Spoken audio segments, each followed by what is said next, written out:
Ayan nga, magandang araw mga kautol. At dahil nga po may tumawag sa atin, may nag-PM sa atin na kaibigan natin, meron daw po tayong kapatid na galing sa ibang lugar sa, kung di ako nagkakamali, Parting Norte. At sa ngayon nga dito na nga siya titira sa ating bayan sa Dasmariñas dahil dito siya mamamasukan o maghahanap buhay.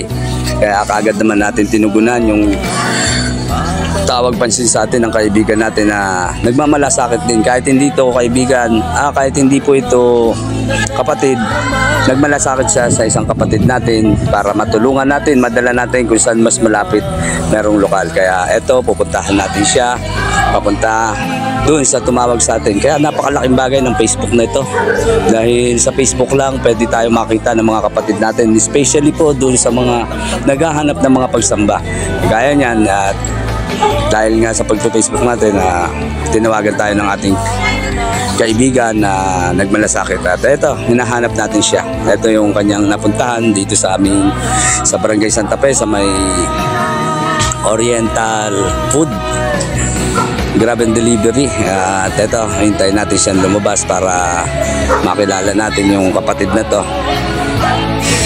Ayan, at ayun nga, nakikipagkwentuhan tayo sa mga dumadaan kasi taga rito lang tayo, mga kapatid. Ayan. Hintay po natin siya lumabas at nakausap natin yung kanyang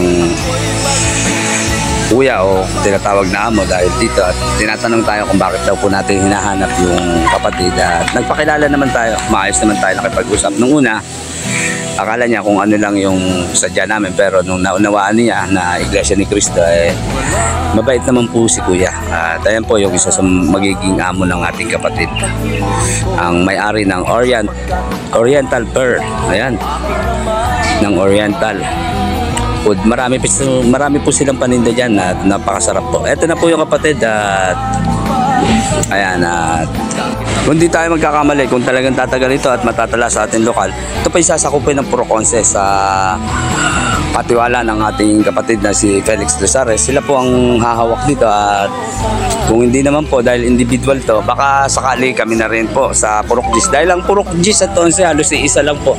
Hinati lang po ito dahil sa laki ng S number, kaya hinati po ito sa tatlong patiwala, sa tatlong mga ngalaga at sa tatlong purok kung tawagin.